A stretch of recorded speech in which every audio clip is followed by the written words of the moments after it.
Dobar dan, dobri ljudi. Moje ime je Milan Vilić, a vi ste na kanalu Vilić zapisi 2.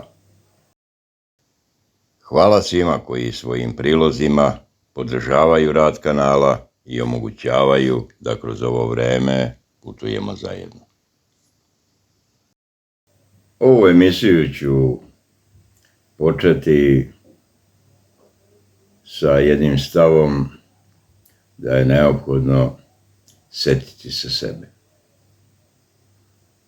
I ova će emisija u suštini biti nastavak ove jučerašnje, koju vidim da ste dosta lepo primili i da je bila inspiracija i za vas da malo zastanete i razmišljate. I drago mi je zbog toga. A i meni je inspiracija da nastavim gde sam stao. Znači, zašto je neophodno setiti se sebe? Zato što smo ušli u jedno doba za koje uopšte nismo bili pripremljeni. I niko nije bio pripremljen. Dobijali smo naznake da će do toga doći, vrlo retki pojedinci su to uočavali, mada ni oni nisu do kraja uspeli to da shvate. Do kraja ove godine, kažu, veštačka inteligencija će ući u tačku singulariteta. Postaće stvar po sebi, što bi se reklo. Eto, baš možda najjednostavnije rečeno. Odnosno, osvestit će sebe. Za takvo društvo niko nije bio pripremljen. Ja sam neko ko je uvek voleo od malena naučnu fantastiku, uživao u njoj, čitao, gledao te filmove. Za mene je bila apsolutna fascinacija Kubrickov, onaj film Odiseja u svemiru 2001, posle su i ti nastavci, par nastavaka bilo, naročito kad je odštampana knjiga. Sećam se, bio sam drugi gimnazije, kad je izašla knjiga, pa sam sve ono vizualno što sam upio, mogao i da pročitam.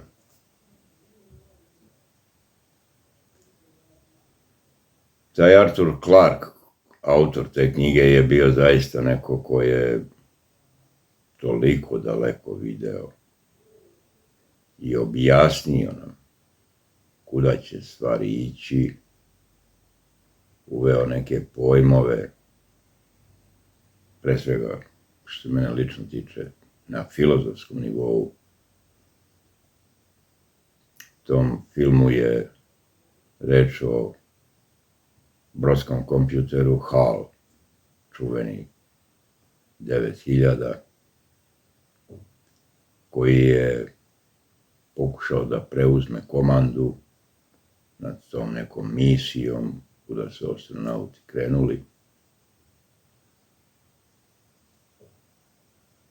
I koji je doveo do jedne drame opisane u tom filmu, ali je i taj film bio jedan nagoveštaj u kom pravcu će čovek ići. Za one koji to nisu gledali, a naročito za one koji nisu knjigu pročitali, svesrdno je preporučujem. Iz ove perspektive 2025. godine imaće sasvim jedno novo čitanje. Zašto vam to govorim? Zato što je film završio time da se rodilo dete zvezda, koje je u jednom bljesku prošlo pored matične planete Zemlje i prebirajući po mislima gledalo šta će sljedeće uraditi. Odnosno, on nam je u tim filmom pokazao evolutivni razvoj čoveka, pokazao nam je da će neka strana intervencija, vanzemaljska intervencija, kroz muke porođajne, strašne muke, pomoći čovjeku da pređe u višu evolutivnu fazu. I imam veoma snažan osjećaj da je taj proces u toku. I ja sam ga na neki način osvješćivao i već bio prilično svjestan toga poslije veoma studioznog proučavanja knjige koju sam vam jučer pomenuo, Fukuyamine, Kraj istorije i posljednji čovjek, da sam se uhvatio jednog poduhvata da pokušam zlikovcu da odgovorim oružjem kojem me je on izazvao. A to je pokušaj na filozofskom smislu odgonetanja pitanja smisla. I pretendujem, vreme me nije demantovalo, da sam uspeo da otkrijem mehanizam funkcionisanja ljudskog društva i samo ću vam u par rečenica, jer nije tema ove emisije, reći da je Fukuyama izvukao iz arhive jednu kategoriju Platonovog timosa, koji ima svoje 3 osnovne komponente, ponos, stid i gnev, i da u kombinaciji ta 3 elementa se kompletan historijski razvoj odigrava. Kako je on u svom filozofskom istraživanju ipak došao do zaključka da te 3 osnovne kategorije ponosa, stida i gneva nisu dostatne za objašnjenje, on je uveo kategorije megalotimije i izotimije. Megalotimija je unutrašnji osjećaj i unutrašnja potreba da budeš dominantan nad drugim čovjekom, a izotimija je kada iz nekih, Bože moj, lukrativnih razloga želiš da budeš jednak drugom čovjeku. A ta misao je izvedena iz osnovnog Hegelovog istraživanja, kojim je on došao do toga da je čovjeku imanentan sukob sa drugim čovjekom, koji na kraju produkuje odnos gospodara i roba. I realno, kad pogledamo, kompletna ljudska istorija je zasnovana na toj osnovnoj paradigmi odnosa gospodara i roba, gdje je tamo u 19. veku Marks pokušao da to prevaziđe sa nekakvom idejom komunizma, da su svi ljudi jednaki. To je bila osnovna ideja.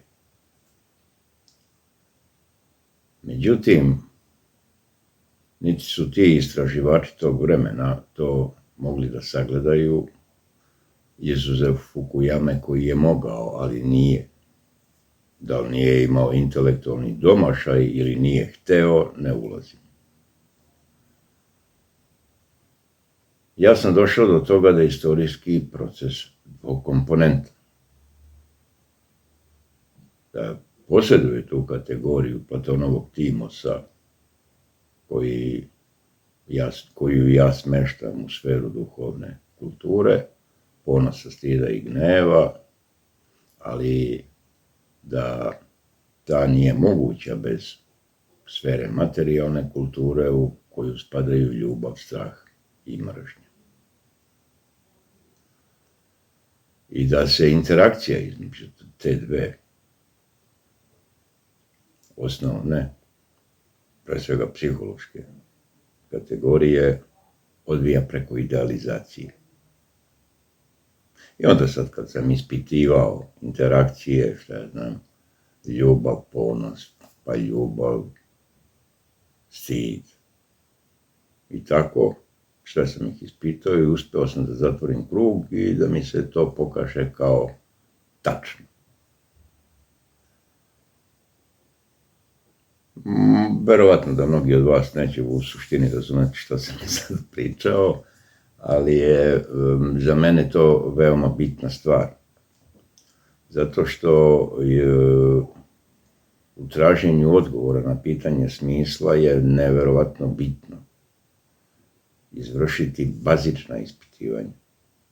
Nije moguće iznaći odgovore tako što ćeš gurnuti prst u uvo, pročačkati malo i imati veru i nadu da je tvoja siva masa bolje radi. Pa ćeš ti sad smisliti kako treba. Neće to tako ići. To su duboka pitanja, ali nije ni tema emisije da to sada izlažem. To sam inače svojevremeno rezultate tog istraživanja vam ispričao kada sam otvorio kanal Denzitet 4 u prvih 7 emisija. Imate ih na kanalu Denzitet 5 koji još uvek postoji, ali ja ne mogu da mu pristupim. U prvih 7 emisija je predlog tog novog političkog sistema. Ali šta je tu sad bitno? Da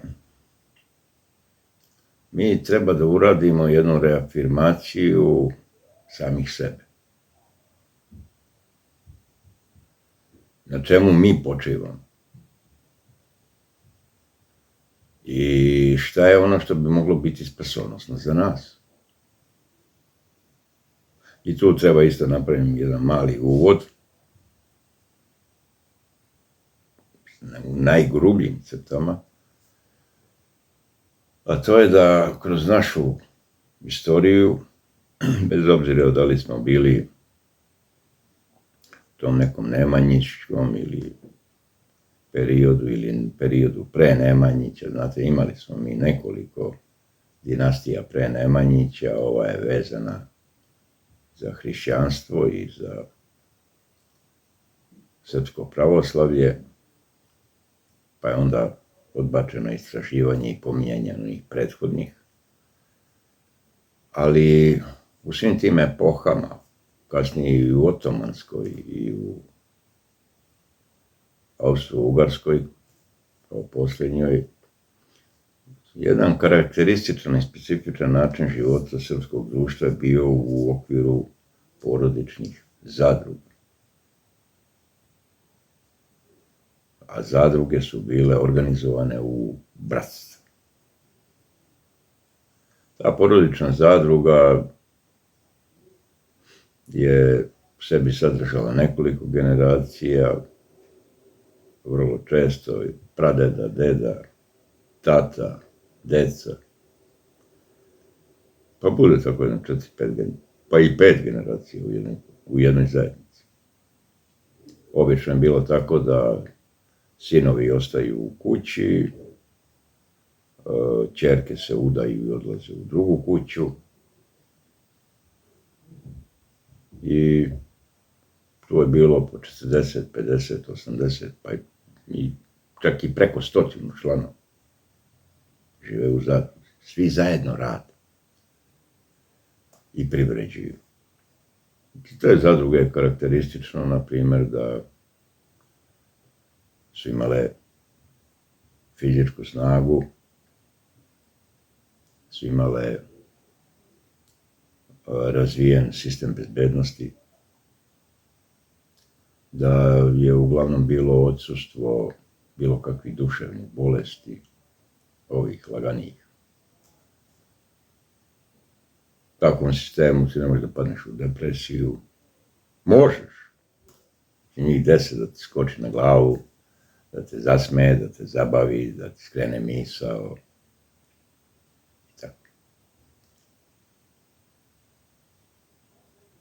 Ne govorimo o nekom idealnom društvu, jer to je isto bilo društvo koje je stalno bilo kretanju, ovdje su otežani uslovi života, odavde nekakav neprijatelj ide, pa bežiš na drugu stranu, pa se to rasipa, pa se gine usput, pa se ratuje, pa... Ali otprilike je to bila jedna forma koja se zadržala sve do početka 20. vijeka. Taj 20. vijek je karakterističan da je to društvo rodovsko na neki način migracijom, jednom neverovatnom iz sela u grad, praktično rasorilo, gdje su ljudi, naročito posle Drugog svjetskog rata je to bio, to je bila epska migracija iz sela u grad. Jer tad tom društvu komunističkom, tamo je pisalo u onim marksističkim tekstovima, u tim njihovim dokumentima da je radnička klasa osnovni nosilac. Oni nemaju radničku klasu, nasledili zemlju sa 90% seljaka, pa su onda krenuli na silu da prave radništvo. I tako je došlo do te migracije sela u grad, gdje su neki običaji i postulati iz tog sela doneti u grad, a grad ima neku svoju unutrašnju metafiziku, varoškog načina života i ophođenja. To je došlo do sudara i stvaranja jedne kategorije koju mi kolokvijalno zovemo malograđanin. Znači, najgori mogući soj. I sad taj malograđanin, prvobitni su, on se sad samo iz generacije u generaciju reprodukuje, pa onda imamo u našem društvu neku kategoriju, recimo, krug dvojke. Znači, jedan totalni srpski ispljuvak.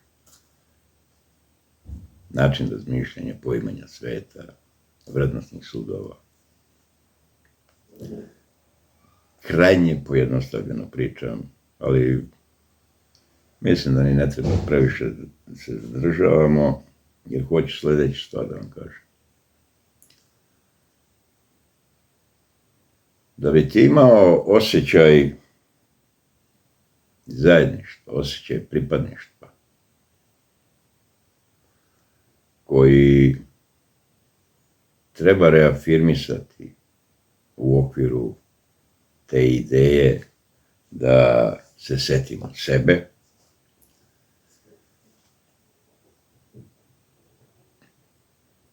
podrazumeva se da pojedinac, to sam vam jučer pričao, u tom socijalističkom društvu mu je dat osjećaj važnosti, osjećaj bitnosti. Mora biti reafirmisan. Kako to da uradiš? Van toga što treba apsolutno odbaciti model višestranačkog parlamentarizma kao jednu potpuno nefunkcionalnu ludost koja je u stanju da produkuje ovog manijaka, nepomnjanika. To je logični red stvari u takvom sistemu. Treba se posvetiti tome da u tom sećanju na sebe stavimo čoveka, pojedinca, na mesto koje mu dolikuje, u ambijent koji mu je prirodan, kojem on može da iskaže svoj unutrašnji osjećaj za pravičnost, koji se u to takvom jednom organizovanom društvu može kodifikovati kao pravda. Sad, ta pravda je nešto što se manifestuje u fizičkom svetu. Stvaranje društvenog ambijenta kojem čovjek ima osjećaj bitnosti, je uslovljen fizičkim svijetom. Ja sam imao, sad kad pogledam, tu jednu vrstu privilegije, sam sebi sam je obezbedio, da budem dobrovoljac u Ukrajini. I tamo, čim si došao taj prvi dan, obučiš uniformu i dobiješ pušku.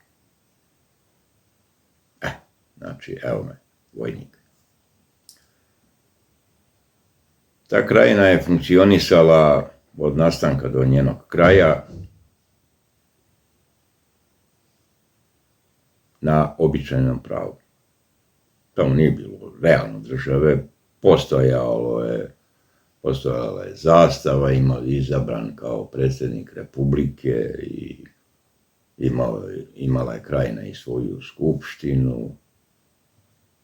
Ali van tih nekih osnovnih atributa neke državnosti, taj nekakav vrh te krajine nije mogu da sprovede nikakvu odluku. Zašto? Pa nije imao instrumente za sprovođenje odluke, na primjer nije imao sud ili tužilaštvo, advokaturu. Postojali su korpusi u okviru kojih je postojala nekakva komanda i to vrlo teško i nategnuto je išlo. Funkcionisalo je po meni samo iz jednog razloga što su svi ljudi koji su bili angažovani u okviru tih jedinica su ljudi koji su završili vojni rok u JNA, pa su po nekoj inerciji i nekom refleksu shvatali šta je vojnik, bili su vojno obučeni, pripremani da funkcionišu u okviru teritorijalnih jedinica i zato su ti korpusi nekako i funkcionisali. Znači da i to moralo da se napravi iz početka, nikad ne bi bili. Bili bi na nivou bandi, praktično, konstituisani od 50-100 ljudi u glavi. Ništa ozbiljno ne bi moglo da se napravi. Ali eto, to je, kažem, bio kakav takav uređeni sistem, ali tekući život je funkcionisao na osnovu običajnog prava. Zašto? Pa zato što je svako imao pušku u krilu.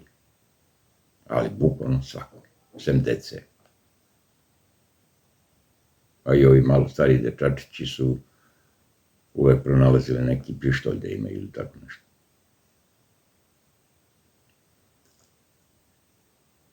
Tom običajnom pravu je, ja da vam iskreno kažem, veoma udobno živjeti. Zašto? Pa zato što pušku imam ja, pušku imaš ti, pa mi sad pričamo onako kao ljudi. Nema preko pogleda, nema grke reči, jer možda bi se onaj s druge strane naljutio pa repetira onu pušku. A nema suda koji možete ga sudi, tužioca koji će da ga goni, možete ubije kod zeca i bude kući, nikakav problem. Nema ko da ga procesuira. I naravno, u takvom sistemu su ljudi odgovorni i ozbiljni. Dešavali su se incidenti, naravno. Ali ja vam mogu reći da to, ja za taj period koliko sam bio tamo, da li su bilo 3-4 slučaje. To onda sa užasom svi prepričavaju šta se bilo što se to desilo. Ako je ovaj što je preživeo bio kriv, bio je osuđen od sredine, praktično je morao da ode. Šta se i dešavalo u našem rodu u davnina. Znate, kad se pojavi u tim rodovskim zajednicima neka budala koja neki greh napravi, šta mu urade? Pa ne ubiju ga. Ne urade mu praktično ništa, samo ga izbaci. Ide. I ti sad sam tumaraš šumom. Nitko hoće da ti priđe, nemaš više načina da komuniciraš ni sa kim. I poslije par dana ćeš vjerovatno shvatiti da je najbolje da sretneš u toj šumi vuka ili medveda da te ubije. Nemaš nikakav smisao. Nisu tada postojali zatvori u tom smislu.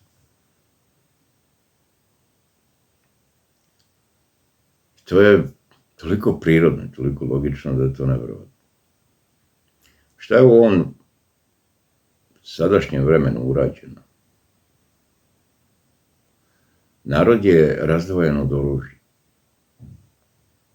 Budite sigurni da to nije slučaj. Ove gadne čike s druge strane tarabe jako, jako dobro znaju da prouče ljudsko društvo.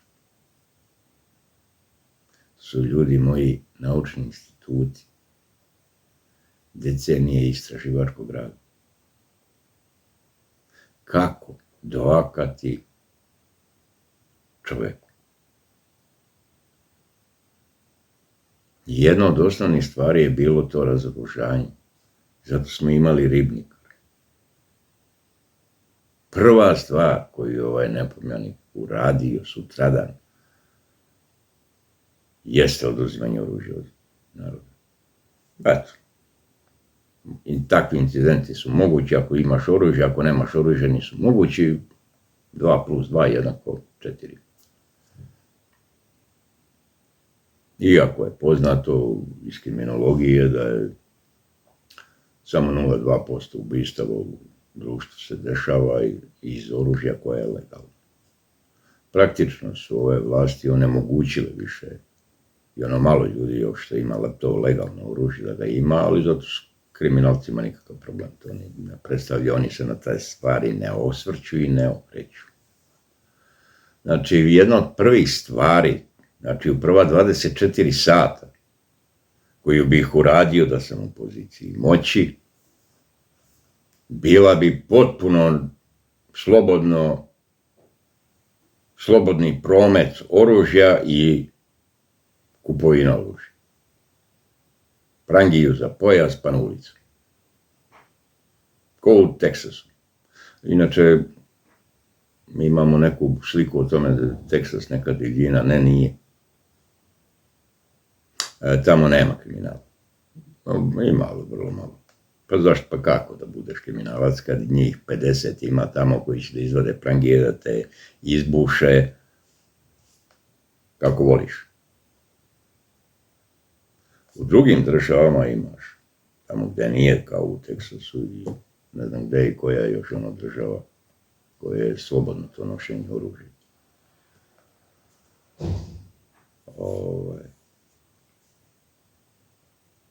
Znači, kažem, jedna od prvih stvari, znači u prvo 24 sata, zastava oružje proizvodi. Naravno, mora i neka ograničenja postojati, možeš da nosiš na ulici pištolj, kući što se mene tiče, mitraljezi, kakvi hoćeš, kalibara, ima 10 tona municije ako hoćeš. Samo nema minsko-eksplozivnih sredstava, to je zaista opasno može biti. I da vidite kako bi kriminal u zemlji značajno opao. U takvoj sredini je kriminal gotovo nemoguć. Bilo bi, kao što će uvek biti, momačkih tuča u kafani, pijanih i takvih stvari, ali što se tiče toga da ti stavljaš pojedinca u mogućnost da on bude bitan, da on bude pitan. To je jedan od prvih koraka.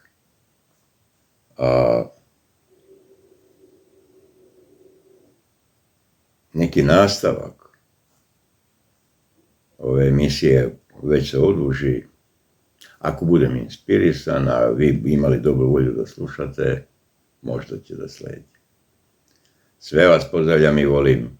Za Carstvo nebesko u slobodnoj Srbiji. Živjeli.